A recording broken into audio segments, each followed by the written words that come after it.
Joe Roberson, welcome. Welcome to this live talk. As we wait the 15 Cyprus International Film Festival, and in cooperation with the new distribution platform Inspire TV, we are welcoming you today. So I would like to say to the people who watch right now that George Roberson is a producer. He participated in Cyprus International Film Festival some years ago with his first feature film, 𝘄𝗄𝗄𝗃. And since then, he's also a member of the jury for the 𝘂𝗽𝗱𝗄𝗃 Awards for the first shown filmmakers with their first feature film. And we are very, very excited and happy that with his second feature film, José, he won several awards, and the most important, the 𝘂𝗽𝗱𝗁 at Venice Film Festival.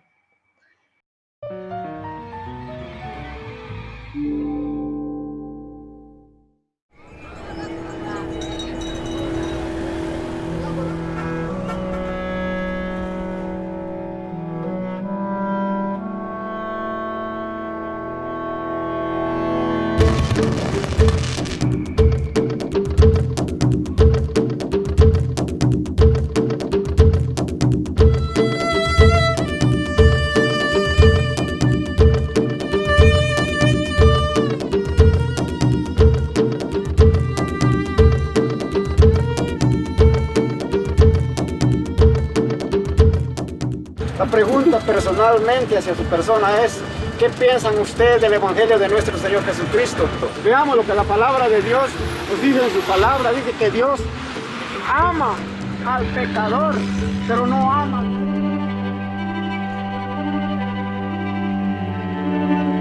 Yo creo que tiene novia, fíjate. Por eso es de que se anda escapando en las tardes de la casa.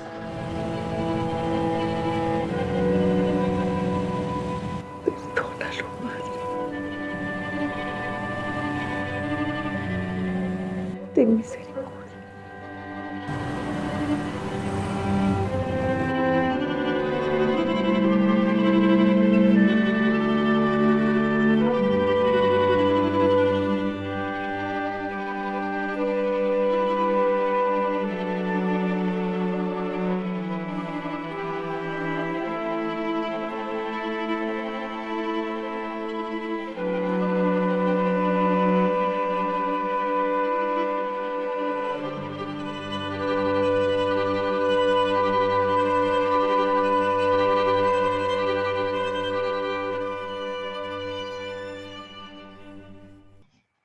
So please, George, tell us how do you select the stories that you are going to do films? You did 𝘄𝗄𝗄𝗃 film and the José film, two films with very sensitive issues. And of course, also you shoot in different places. Tell us some things about that, how you made these decisions. Well, Director Cheng and myself both have this background in science, and wanting to work in science to make a contribution to society, to the world, and from a sense of responsibility. But with these so many crises that the world is facing now, immediate crisis, we really turn our attention to social, economic crisis and problems. And so this is really the inspiration for our stories. So with 𝘄𝗄𝗄𝗃, starting from 2008, we were very unhappy, disillusioned, disappointed with the mismanagement of the world economy and the very real impacts onto people, individuals, onto families. And so that's how we chose that story, to tried to show a typical family and the problems and the struggles they faced as a result of the mismanagement of things. It doesn't have to be that way. And so the same with José. There's very real problems in Latin America, and we wanted to make a contribution to studying and learning about those problems, and to make a film that could reach around the world to give people some sense of reality of the problems, but not not diagnose or prescribe a certain resolution. I think the first step is for people to be more understanding about problems and situations, and to develop a little bit more sense of empathy. Especially in the US, a lot of people live very comfortable life, very easy, comfortable life, and they get disconnected from how much good luck they've had, and how much responsibility they could feel to make a contribution, especially as we get older. So this is really what we were trying to do with both stories, and with our life. That's what I want to put my effort into. My age, some people, the main thing is to build a bigger, more comfortable house or something like that. But I decided to do the opposite. I sold my house. I used the money to make the movie. So Unbelievable. try to reverse things. And how did you make the decision to shoot your second feature film in Guatemala? We decided to shoot in Guatemala because after we had already researched in many other countries in Latin America, we felt like we had not found the right location yet. And so at the very end of the search for a country, a city, a location, the very end of the search, we went to Guatemala.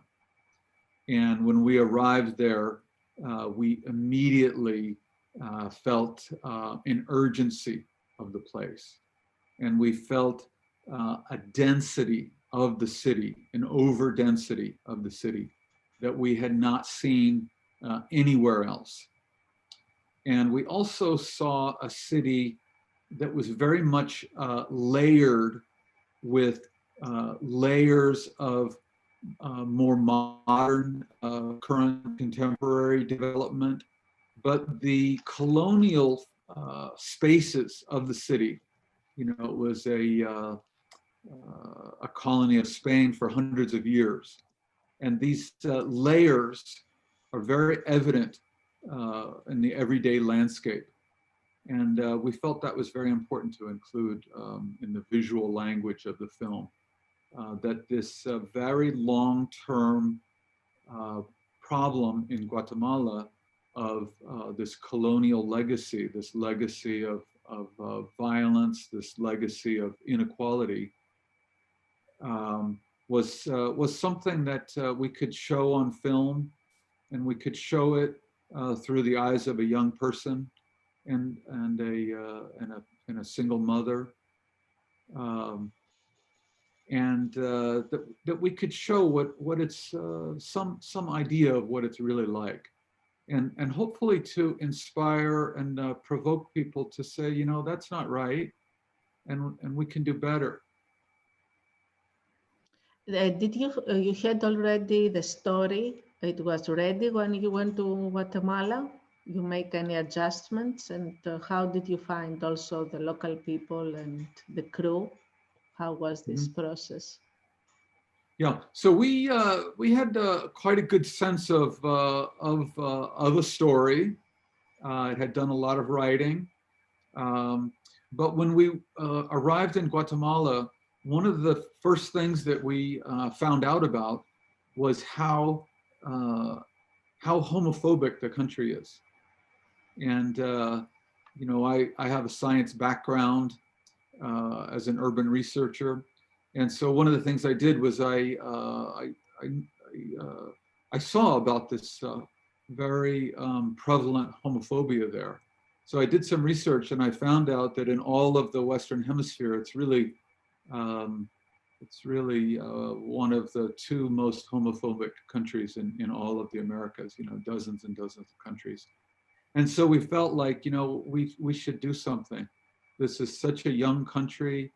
Half of the people are age 19 or less. That's why we have our Jose as 19 years old, because half of the people are older than him and half are younger than him. And we feel like that there can be a hope in this younger half of the population, that things can be different.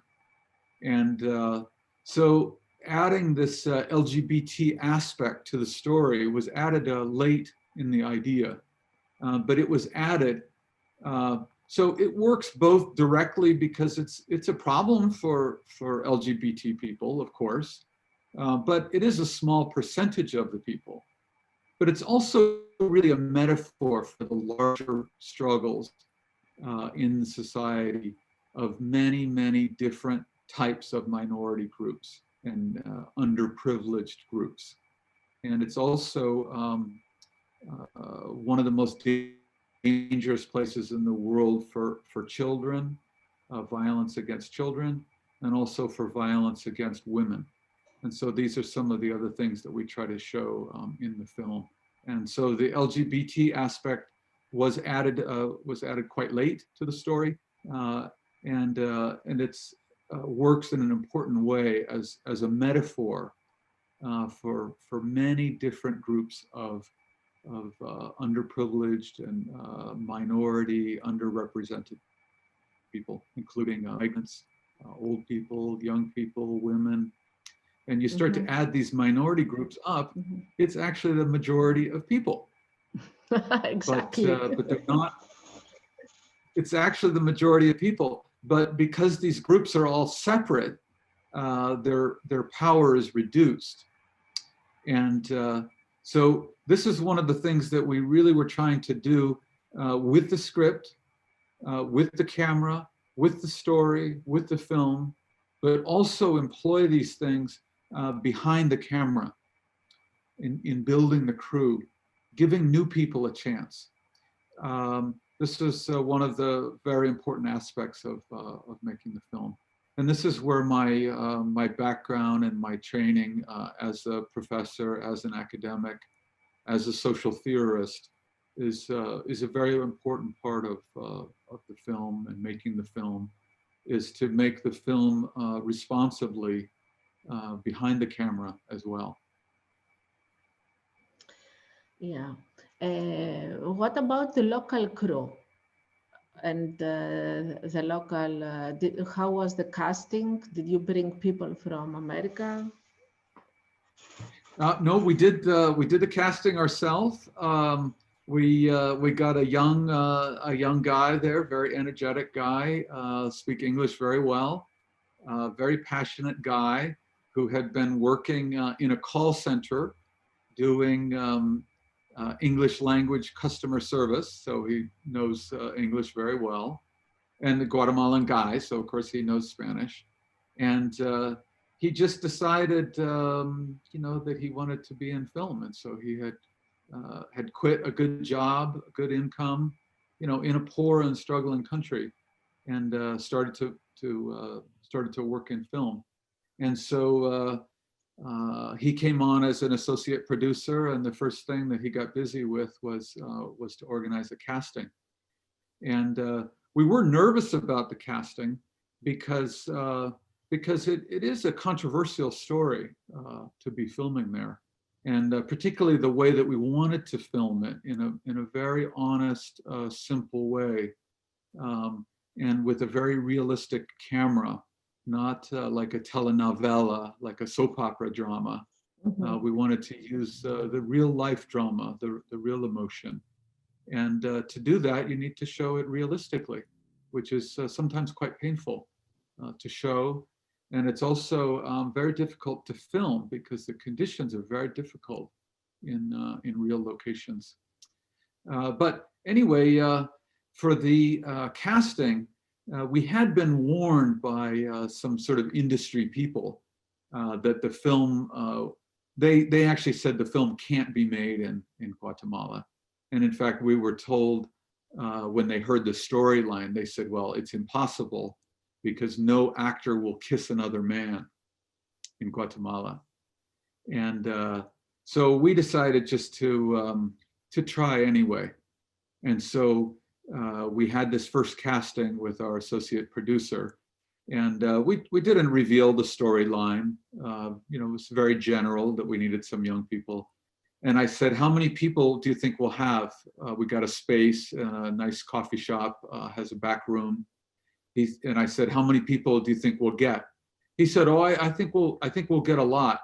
We'll have, probably 20 or 25. It should be good. Well, it turns out that we were completely overwhelmed with more than 100 people.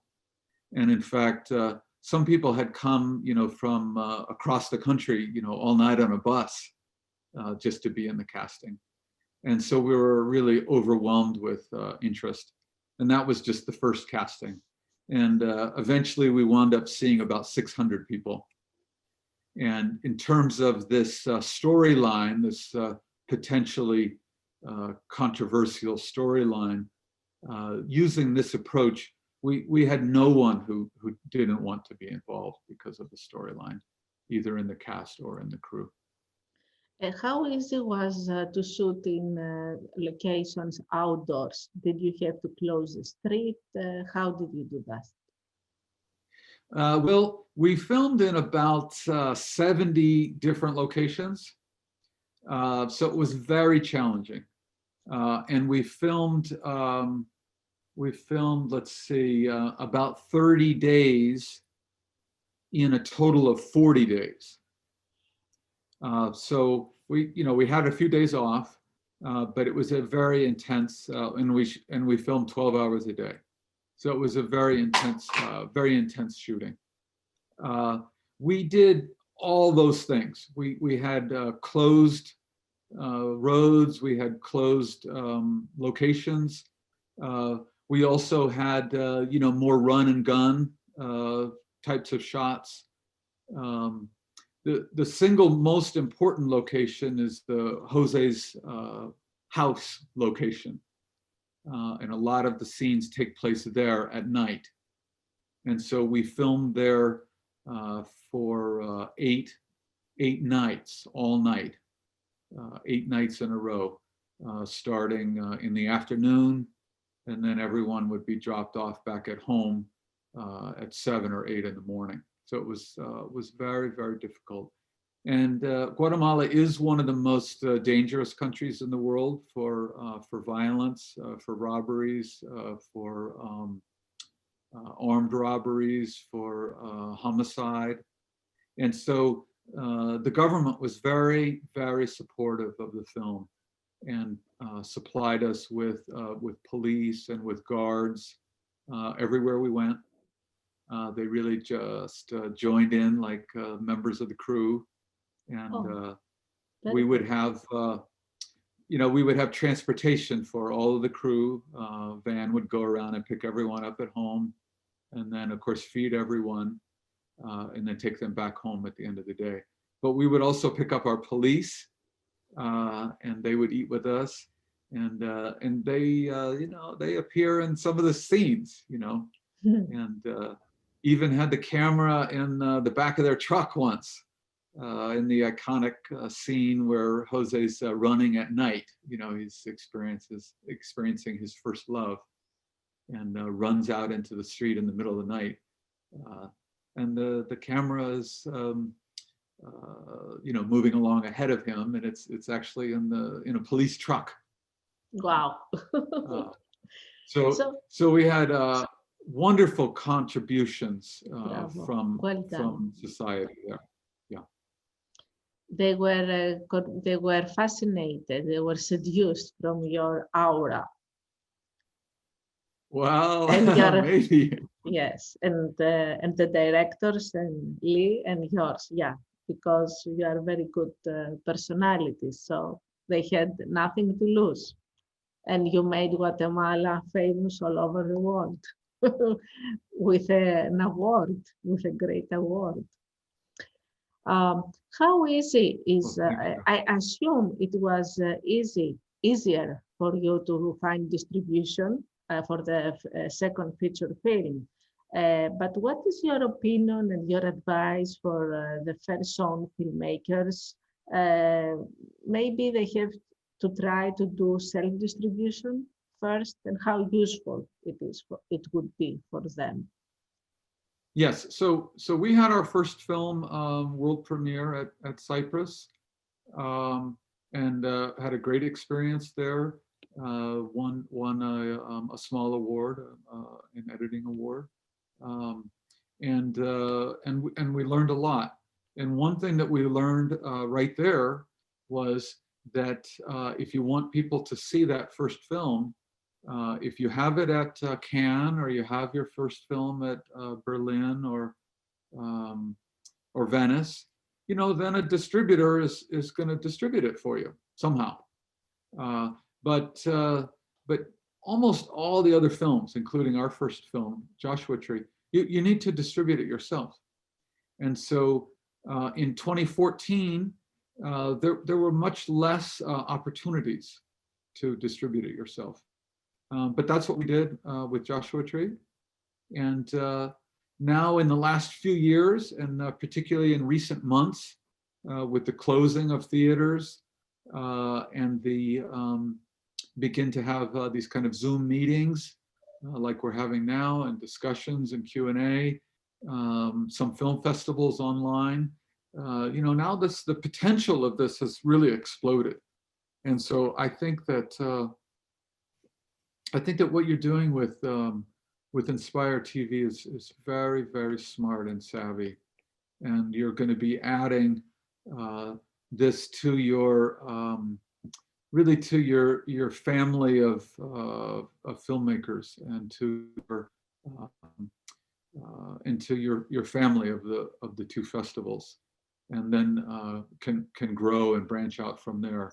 And so my advice would be anybody who has their first film and is lucky enough to have it in Cyprus or in other film festivals that aren't Cannes or Venice, I would plan from the very beginning to distribute it yourself, promote it yourself, and use Inspire, use other platforms, other countries, and this is the best way to do it, because the reality is that if you have a passion for a film and a story and you make it yourself, you are the one who can promote the film and can find an audience for it. Yes. If you wait for someone else to do this very difficult, tricky work, nobody's going to do it.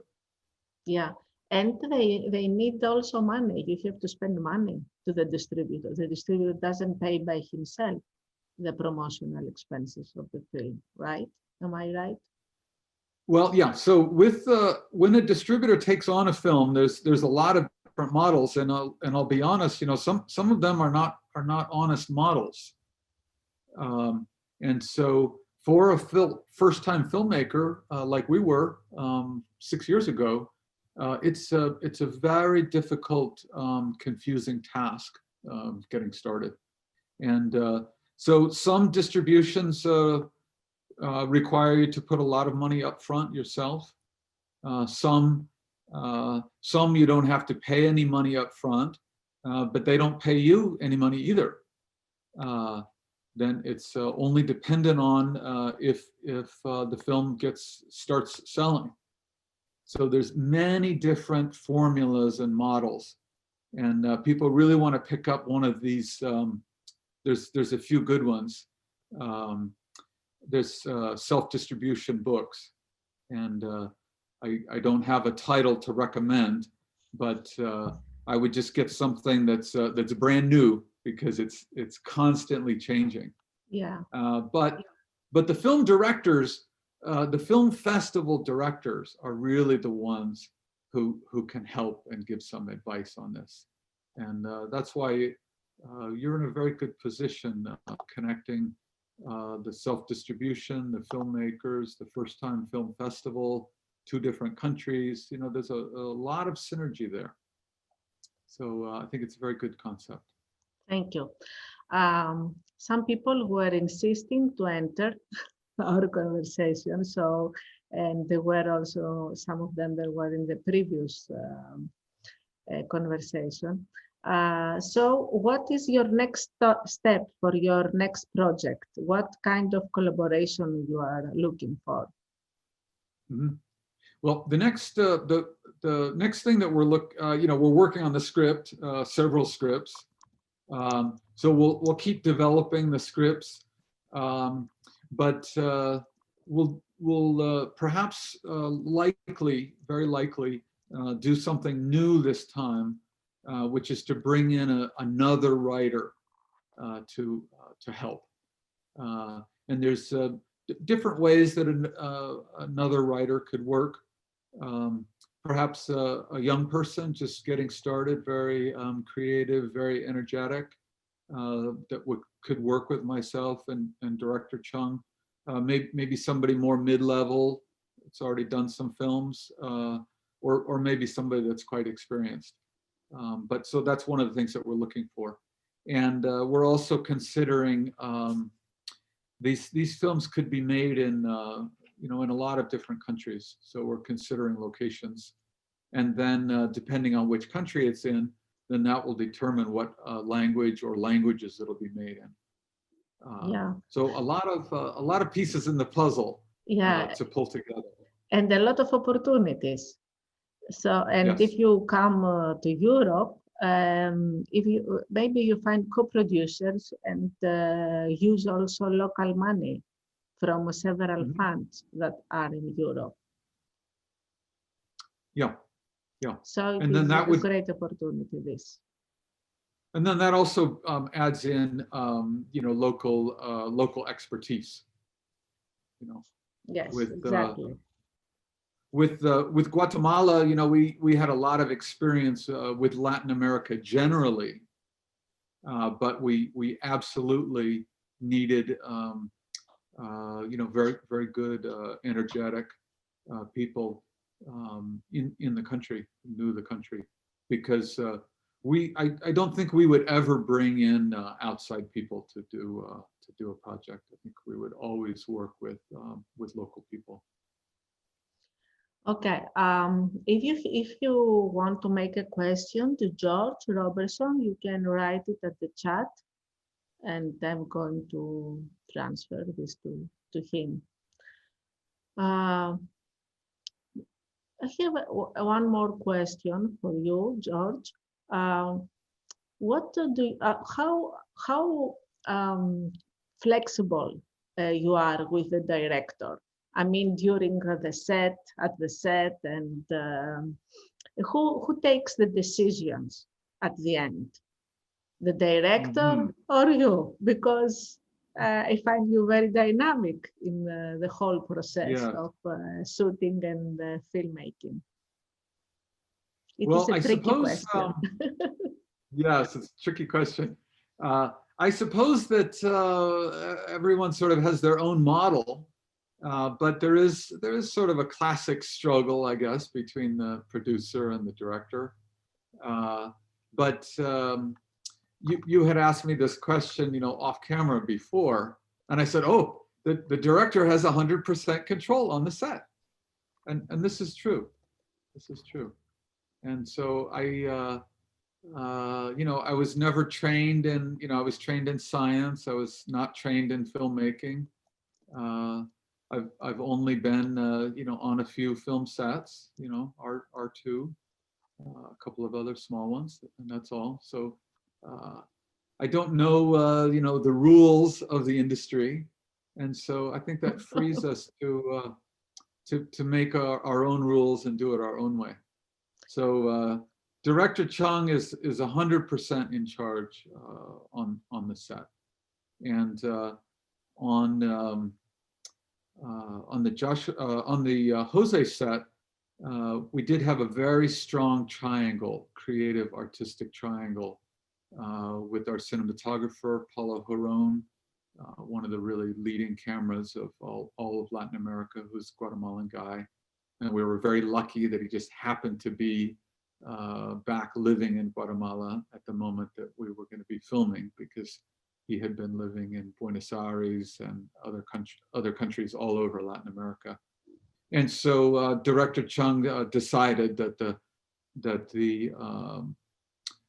this kind of triangle, creative, artistic, that we would have a system where if two people agreed that something was a good idea to do it, or two ideas, no, it's a bad idea, don't do it, then it could be any two, and of the three. So I think it's probably an unusual thing but I think it worked very well. And yeah, so for me, I think some producers are sort of back in the office, dealing with the money, that kind of thing. But I was doing that at night and on the weekend or something, because I was always, I was actually assistant camera. So I was always right with the camera, holding all the lenses and changing the lenses. So, some of the little details hidden back behind the camera that people don't know about, because we had a very, very small crew. That means director, cameraman, light worker, sound man. Yeah, so myself, Director Cheng, camera, and then we had an associate producer, an assistant producer, assistant director, a location manager, and a location sound. That's it. Everyone did art. Set. Everyone did art. Everyone did electrical. Everyone did lights. Everyone did makeup. Everyone did costumes. Everyone pitched in and worked on everything. And it was the only way to make the movie, because we have these very small locations. There's no place for 50 people, For 50, yeah. And you told us also sometimes you were up to 100 persons. So our time is going. Thank you very much, George Roberson, for joining us to this Inspire Live talks just before the Cyprus International Film Festival. And I don't see any question from the people here. So I'm going to say a big hello, give you a big hug, and enjoy the rest of the films we are going to watch during these strange times. Yeah. Also the judging, yeah, thank you. The judging, yes. Thank you. So thank you very much, George. Okay, thank you. Bye-bye. Bye. Bye now. Bye-bye.